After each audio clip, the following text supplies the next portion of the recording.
Hello friends, welcome to smile talk paramedical channel.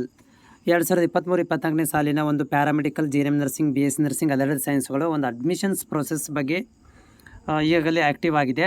So ನಾವು website ಸಲುವಾಗಿ wait ಮಾಡ್ತಾ ಇದ್ದೀವಿ, ಗೌರ್ಮೆಂಟ್ ಆರ್ಡರ್ ಸಲುವಾಗಿ ವೇಟ್ ಮಾಡ್ತಾ ಇದ್ದೀವಿ. ಸೊ ಅದಕ್ಕೆ ಸಂಬಂಧಿಸಿದಂತೆ ವಿದ್ಯಾರ್ಥಿಗಳು ಕಾಮೆಂಟ್ಸ್ ಕೂಡ ಹಾಕ್ತಾ ಇದ್ದಾರೆ. ನಾನು ಕೂಡ ಪ್ರತಿದಿನ ಸಂಜೆ 5:30 ನಂತರ ಲೈವಲ್ಲಿ ಬಂದು ಅದಕ್ಕೆ ನಿಮ್ಗೆ ಏನಾದ್ರು ಡೌಟ್ ಇದ್ದರೂ ಕೂಡ ನೀವು ಕಾಮೆಂಟ್ಸನ್ನು ಹಾಕ್ತೀರಿ. ಅದಕ್ಕೆ ಸಂಬಂಧಿಸಿದ ಡೌಟನ್ನು ಕೂಡ ನಾನು ಕ್ಲಿಯರ್ ಮಾಡ್ತಾ ಇದ್ದೀನಿ. ಬಟ್ ವಿದ್ಯಾರ್ಥಿಗಳು ಕಾಮನಾಗಿ ಕೇಳುವಂಥ ಕ್ವಶನ್ಸ್ ಏನೆಲ್ಲ ಇದ್ದಾವೆ ಅಂತಂದರೆ, ಇಲ್ಲಿ which is best paramedical course, ಇದನ್ನು ಕೂಡ ಭಾಳಷ್ಟು ವಿದ್ಯಾರ್ಥಿಗಳು ಕೇಳ್ತಾರೆ. ಪ್ಯಾರಾಮೆಡಿಕಲ್ ಒಳಗೆ ಒಳ್ಳೆಯ ಕೋರ್ಸ್ ಯಾವುದು, ಕಾಮನ್ ಆಗಿ ಈ ಥರನೇ ಸರ್ಚ್ ನೀವೆಲ್ಲ ಮಾಡೋದು. ಸೊ ಜನರಲಾಗಿ ಹೇಳೋದಾದರೆ lab technicians, OT technicians, dialysis technicians, x-ray technicians ಮತ್ತು ಆಪ್ಥಾಲ್ಮಿಕ್ ಟೆಕ್ನಿಷಿಯನ್ಸ್, ಈ ಒಂದು ಕೋರ್ಸ್ಗಳು ಇವಾಗ ಸದ್ಯಕ್ಕೆ ತುಂಬ ಟ್ರೆಂಡಿಂಗಲ್ಲಿ ಇರೋದು ಮತ್ತು ಜಾಸ್ತಿ ಬೇಡಿಕೆ ಕೂಡ ಇರೋದು. Next, which is the best paramedical job ಮಾಡಲಿಕ್ಕೆ ಯಾವ ಪ್ಯಾರಾಮೆಡಿಕಲ್, ಎಲ್ಲ ಕೋರ್ಸ್ಗಳು ಜಾಬ್ ಮಾಡಲಿಕ್ಕೆ ನಿಮಗೆ ತುಂಬ ಹೆಲ್ಪ್ಫುಲ್ ಆಗ್ತವೆ. ಎಲ್ಲ ಕೂಡ ಜಾಬ್ ಇದ್ದಾವೆ, ಇಲ್ಲ ಅಂತಿಲ್ಲ. ಆದರೆ ಸ್ವಲ್ಪ ಏನಂತಂದರೆ ಸ್ಯಾಲ್ರಿಯಲ್ಲಿ ವೇರಿಯೇಷನ್ ಆಗ್ಬೋದು, ಸ್ಯಾಲ್ರಿ ಕಡಿಮೆ ಸಿಗ್ಬೋದು. ಆದರೆ ಜಾಬ್ ಅಂತೂ 100% ಎಲ್ಲ ಕಡೆ ಸಿಗುತ್ತೆ. So what is the paramedical course salary per month ಇನ್ ಕರ್ನಾಟಕದಲ್ಲಿ ಪ್ಯಾರಾಮೆಡಿಕಲ್ ಕೋರ್ಸ್ ಮಾಡಿದರೆ ಅದು ಎಷ್ಟು ಸ್ಯಾಲ್ರಿ ಇರುತ್ತೆ ಅಂತ ಒಂದು ಕ್ವಶನ್ ಇದೆ. ಸೊ ನೋಡಿ, ಪ್ಯಾರಾಮೆಡಿಕಲಲ್ಲಿ 7-8 ಕೋರ್ಸ್ ಇದ್ದಾವೆ. 7 ಕೋರ್ಸ್ ಇರೋದರಿಂದ ನೀವು ಯಾವ ಕೋರ್ಸ್ ಮಾಡ್ತೀರ ಅದರ ಮೇಲೆ ಡಿಸೈಡ್ ಆಗುತ್ತೆ, ಮತ್ತು ಡಿಮಾಂಡ್ ಯಾವುದು ಜಾಸ್ತಿ ಇದೆ. ಆಮೇಲೆ ಇನ್ನೊಂದು ಏನಂತಂದರೆ, ನೀವು ವರ್ಕ್ ಮಾಡುವಂಥ ನಿಮ್ಮಲ್ಲಿ ಎಕ್ಸ್ಪೀರಿಯನ್ಸ್ ಎಷ್ಟಿದೆ ಅಥವಾ ನಿಮ್ಮಲ್ಲಿ ಪ್ರಾಕ್ಟಿಕಲ್ ನಾಲೆಜ್ ಎಷ್ಟಿದೆ ಅದರ ಮೇಲೆ ಡಿಸೈಡ್ ಆಗುತ್ತೆ. ಬಟ್ ತುಂಬ ನಿಮಗೇನು ಬರಲಿಲ್ಲ ಅಂದರೂ ಕೂಡ ಯಾರೂ ಸ್ಯಾಲ್ರಿ ಕೊಡೋದಿಲ್ಲ. ಇನ್ ಕೇಸ್ ಆಫ್ ನಿಮ್ಮಲ್ಲಿ ನಾಲೆಜ್ ಇತ್ತು ಅಂತಂದರೆ ನಿಮಗೆ ಡೆಫಿನೆಟಾಗಿ 12ರಿಂದ 18,000 ತನಕ ಸ್ಯಾಲ್ರಿ ಸಿಗುತ್ತೆ ಕನ್ನಡದಲ್ಲಿ. So what kind of job is ಪ್ಯಾರಾಮೆಡಿಕಲಲ್ಲಿ ಎಂಥ ಕೆಲಸ ಇರ್ತದೆ ಅಂತ ಕೇಳ್ತಾರೆ. ಸೊ ಇಲ್ಲಿ 7 ಕೋರ್ಸ್ ಇರೋದರಿಂದ ನೀವು ಲ್ಯಾಬ್ ಟೆಕ್ನಿಷಿಯನ್ ಆಗಿದ್ದರೆ ಬರೀ ಬ್ಲಡ್ ಡ್ರಾ ಮಾಡೋದು, ಬ್ಲಡ್ ಟೆಸ್ಟ್ ಮಾಡೋದು, ಬ್ಲಡ್ ಸ್ಯಾಂಪಲ್ ಕಲೆಕ್ಷನ್ ಮಾಡೋದು ಇರ್ಬೋದು. ಆಪ್ಥಾಲ್ಮಿಕ್ ಅಂತಂದರೆ ಕಣ್ಣನ್ನು ರೆಟಿನ ಚೆಕ್ ಮಾಡೋದು, ಕಣ್ಣು ಟೆಸ್ಟ್ಗಳನ್ನು ಅಂದರೆ ಕಾಂಟ್ಯಾಕ್ಟ್ಗಳನ್ನು ಚೆಕ್ ಮಾಡೋದಿರ್ಬೋದು. ಆಮೇಲೆ ಡಯಾಲಿಸಿಸ್ ಅಂದರೆ ಡಯಾಲಿಸಿಸ್ ಮಷಿನ್ ಜೊತೆಗೆ ಆಪ್ರೇಟ್ ಮಾಡುವಂಥದ್ದು. ಆಮೇಲೆ ಎಕ್ಸ್ರೇ ಅಂತಂದರೆ ಎಕ್ಸ್ರೇ ಟೆಕ್ನಾಲಜಿ, ಎಕ್ಸ್ರೇ ತೆಗೆಯುವಂಥದ್ದು ಇರ್ಬೋದು. ಅದರಲ್ಲಿ CT ಸ್ಕ್ಯಾನು, MR ಸ್ಕ್ಯಾನಿಂಗ್ ಬರುತ್ತೆ. ಅದಾದಮೇಲೆ ನೆಕ್ಸ್ಟ್ OT ಟೆಕ್ನಿಷಿಯನ್ ಅಂದರೆ OT ಒಳಗಡೆ ಡಾಕ್ಟರ್ಗಳಿಗೆ ಸಹಾಯ ಮಾಡುವಂಥ ಒಂದು ಕೆಲಸ ಇರ್ಬೋದು. ಈ ರೀತಿಯಾಗಿ ನೀವು ಬೇರೆ ನೀವು ಕೋರ್ಸ್ ಮಾಡೋದ್ರ ಮೇಲೆ ಡಿಸೈಡ್ ಆಗುತ್ತೆ. So which is the highest salary in the paramedical highest salary ಎಷ್ಟಿದೆ ಅಂತ ಕೇಳ್ತಾ ಇದ್ದಾರೆ. ಸೊ ಅದು ಡಿಪೆಂಡ್ ಆಗುತ್ತೆ ಯಾವ ಕೋರ್ಸ್ ಮೇಲೆ ಅಂತ. ಬಟ್ ಹೈಯೆಸ್ಟ್ ಸ್ಯಾಲ್ರಿ ಅಂತ ಇರೋದಿಲ್ಲ. ಇಲ್ಲಿ ನಿಮ್ಮ ಎಕ್ಸ್ಪೀರಿಯನ್ಸ್, ನಿಮ್ಮ ನಾಲೆಜ್ ಡಿಪೆಂಡ್ ಆಗುತ್ತೆ. ನೀವು ಸೇಮ್ ಕ್ಲಾಸಲ್ಲಿ ಇಬ್ಬರು ವಿದ್ಯಾರ್ಥಿಗಳಿದ್ದೀರಿ, ಇಬ್ಬರು ಇಂಟ್ರೂ ಕೊಡೋಕೆ ಹೋದಾಗ ಇಬ್ಬರಲ್ಲಿ ಸೇಮ್ ನಾಲೆಜ್ ಹೆಚ್ಚು ಕಡಿಮೆ ಇದ್ದರೆ ಸ್ಯಾಲ್ರಿ ಕೂಡ ಹೆಚ್ಚು ಕಡಿಮೆ ಆಗುತ್ತೆ. ಸೊ ಹೀಗಾಗಿ ಇಲ್ಲಿ ಹೈಯೆಸ್ಟ್ ಸ್ಯಾಲ್ರಿ ಪ್ಯಾರಾಮೆಡಿಕಲ್ ಅಂತ ಹೇಳೋದು ಕಷ್ಟ ಆಗುತ್ತೆ. ಬಟ್ ಮಿನಿಮಮ್ ಸ್ಯಾಲ್ರಿ 18,000 ತನಕ ಸಿಗುತ್ತೆ ಬಿಗ್ ಸಿಟಿ ಒಳಗಡೆ ಹೋದರೆ. ಅಥವಾ ಇದು ನೀವು ಕಾಮನ್ ಚಿಕ್ಕಪುಟ್ಟ ಲ್ಯಾಬಲ್ಲಿ ಮತ್ತು ಹಾಸ್ಪಿಟಲಲ್ಲಿ ಹೋದರೆ ಸ್ಯಾಲ್ರಿ 10,000 ಒಳಗಡೆ ಸಿಗುತ್ತೆ. ವಿಚ್ ಕೋರ್ಸ್ ಈಸ್ ಬೆಸ್ಟ್ ಸ್ಕೋಪ್ಸ್ಗೆ ಯಾವುದಿದೆ ಅಂತ, ಸ್ಕೋಪ್ ಅಂತ ಅನ್ನೋದಕ್ಕಿಂತ ಇದು ಅದು ಓಪನಿಂಗ್ ಜಾಸ್ತಿ ಯಾವ ಜಾಬ್ ಇದೆ ಅಂತ ನೋಡ್ಬೋದು. ಅದರ ಮೇಲೆ ಡಿಸೈಡ್ ಆಗುತ್ತೆ. OT, ಡಯಾಲಿಸಿಸ್, ಲ್ಯಾಬ್ ಮತ್ತು ಎಕ್ಸ್ರೇ ಟೆಕ್ನಾಲಜಿ ಜಾಸ್ತಿ ಇರೋ. So which is the best salary, okay ಇದಾಯಿತು. Paramedical good career. So paramedical ಮಾಡೋದ್ರಿಂದ ನಮ್ಗೆ ಚೆನ್ನಾಗಿ ಲೈಫ್ ಆಗುತ್ತೆ ಅಂತ ಕೇಳ್ತಾ ಇದ್ದಾರೆ. ಸೊ ನೋಡಿ, ನೀವು ಪ್ಯಾರಾಮೆಡಿಕಲ್ ಮಾಡಿದ ಮೇಲೆ ಹೈಯರ್ ಎಜುಕೇಷನ್ BSc ಮಾಡ್ಕೊಳ್ಬೋದು. BSc ಮಾಡಿದ ಮೇಲೆ ನೀವು ಕಾಂಪಿಟೇಷನ್ ಎಕ್ಸಾಮಿಗೆ ತಯಾರಿ ಮಾಡ್ಕೊಳ್ಬೋದು. IAS KS ಸ್ಟಡಿ ಕೂಡ ಮಾಡ್ಕೊಳ್ಬೋದು.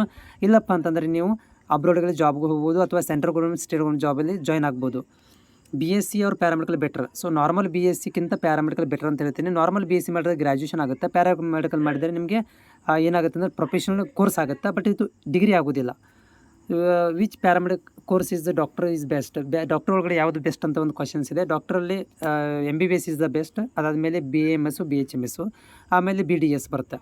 So paramedical equal to degree, paramedical degree equal ಆಗಿ ಸಮನಾಗಿದೆಯಾ? ಇಲ್ಲ. ನಮ್ಮ ಕರ್ನಾಟಕ ಸರ್ಕಾರ ಏನು ಮಾಡಿಲ್ಲ ಅಂದರೆ ಪ್ಯಾರಾಮೆಡಿಕಲನ್ನು ಈ ಒಂದು PUC ಈಕ್ವಲೆಂಟು ಕೂಡ ಕೊಟ್ಟಿಲ್ಲ, ಡಿಗ್ರಿ ಈಕ್ವಲೆಂಟು ಕೂಡ ಕೊಟ್ಟಿಲ್ಲ. Which best BSc is BSc ಒಳಗಡೆ, ಸೊ BSc ಒಳಗಡೆ ಬೆಸ್ಟ್ ಮೆಡಿಕಲ್ ಫೀಲ್ಡ್ ಯಾವುದು ಅಂತ ಕೇಳ್ತಾ ಇದ್ದಾರೆ. So BSc MLT, BSc OT, BSc dialysis, BSc cardiac technology, BSc x-ray technology, ಆಮೇಲೆ BSc OT ಟೆಕ್ನಾಲಜಿ ಮತ್ತು ಅನಸ್ಥಿಷಿಯಾ ಟೆಕ್ನಾಲಜಿ, ಈ ರೀತಿ ಬೆಸ್ಟ್ ಫೀಲ್ಡ್ ಅಂದರೆ ಮೆಡಿಕಲ್ ಫೀಲ್ಡಲ್ಲಿ ಬರುವಂಥವು BScಗಳು. So which is the 3 year doctor courses? 3 year doctor course ಯಾವುದೂ ಇಲ್ಲ. ಎಲ್ಲನೂ ಕೂಡ BSc ನರ್ಸಿಂಗ್ ಇರ್ಬೋದು, 4 ವರ್ಷ ಇದೆ. GNM ನರ್ಸಿಂಗ್ 3 ವರ್ಷ ಇದೆ. ಆಮೇಲೆ MLT 4 ವರ್ಷ ಇದೆ. ಈ ರೀತಿಯಾಗಿ ನೀವು ಡಾಕ್ಟರ್ ಕೋರ್ಸ್ 3 ವರ್ಷದ ತುಂಬ ನಮ್ಮ ಕರ್ನಾಟಕದಲ್ಲಿ ಯಾವುದಿಲ್ಲ. ಮಿನಿಮಮ್ 5 ವರ್ಷ ಡಾಕ್ಟರ್ ಕೋರ್ಸ್ ಇರೋದು. ಸೊ ನೆಕ್ಸ್ಟ್ ಇಲ್ಲಿ ನಮಗೆ ಬೇರೆ ಇದ್ದಾವೆ BSc ಹ್ಯಾಶ್ ಸ್ಯಾಲ್ರಿ ಯಾವುದು ಅಂತ. So which country is the best for paramedical? ಈ ಪ್ಯಾರಾಮೆಡಿಕಲ್ಗೆ ಬೆಸ್ಟ್ ಕಂಟ್ರಿ ಯಾವುದು ಅಂತ ಕೇಳ್ಬೋದು. ಅಬ್ರಾಡಲ್ಲಿರುವಂಥ ಎಲ್ಲ ಕಂಟ್ರಿಗಳು ಬೆಸ್ಟೇ. ಸ್ಯಾಲ್ರಿ ಮೇಲೆ ಡಿಸೈಡ್ ಆಗುತ್ತೆ. ಯಾವುದು ಕಂಟ್ರಿ ನಿಮಗೆ ಸೇಫ್ ಅನಿಸುತ್ತೆ ಆ ಕಂಟ್ರಿಗೂ ಜಾಬ್ ಮಾಡ್ಬೋದು, ನಿಮ್ಮ ಇಷ್ಟದಂತೆ ಹೋಗ್ಬೋದು. So which medical course is best for salary? So medical ಕೋರ್ಸಲ್ಲಿ ಅಂತ ಹೇಳೋದಾದರೆ ಸೊ MBBS, PDS, ಆಮೇಲೆ BMS ಈಸ್ ಬೆಸ್ಟ್ ಅಂತ ಹೇಳ್ಬೋದು.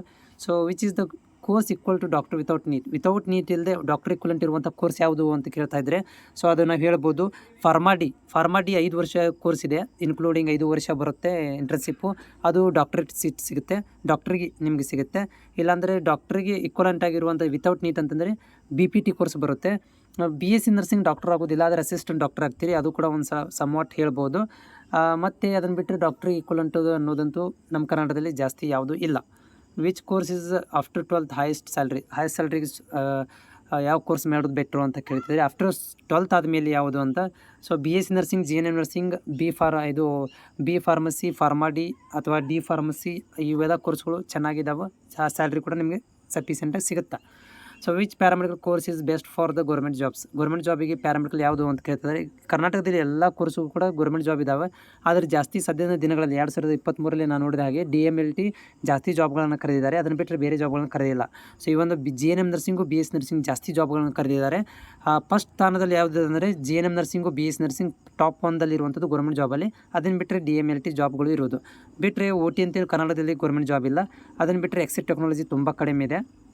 ಹೀಗಾಗಿ ಸೊ ನನ್ನ ಪ್ರಕಾರ ಏನಂದರೆ ಪ್ಯಾರಾಮೆಡಿಕಲ್ ಒಳಗಡೆ ಯಾವುದು ಅಂತಂದರೆ ನಮ್ಮ ಒಂದು ಎಕ್ಸೆಟ್ ಟೆಕ್ನಾಲಜಿ ಇರ್ಬೋದು, ಆಮೇಲೆ DMLT ಇರ್ಬೋದು, ಸ್ವಲ್ಪ ಜಾಸ್ತಿ ಗೌರ್ಮೆಂಟ್ ಜಾಬ್ಗಳನ್ನು ಕರೀತಾ ಇದ್ದಾರೆ. ಫ್ರೆಂಡ್ಸ್, ನೀವು ಇನ್ನೂವರೆಗೂ ನಮ್ಮ ಚಾನಲ್ನ ಸಬ್ಸ್ಕ್ರೈಬ್ ಮಾಡದಿದ್ದರೆ ಪ್ಲೀಸ್ ಸಬ್ಸ್ಕ್ರೈಬ್ ಮಾಡಿ, ಜೊತೆಗೆ ಪಕ್ಕದಲ್ಲಿರುವಂಥ ಬೆಲ್ ಐಕನನ್ನು ಆ್ಯಕ್ಟಿವ್ ಮಾಡಿಕೊಳ್ಳಿ.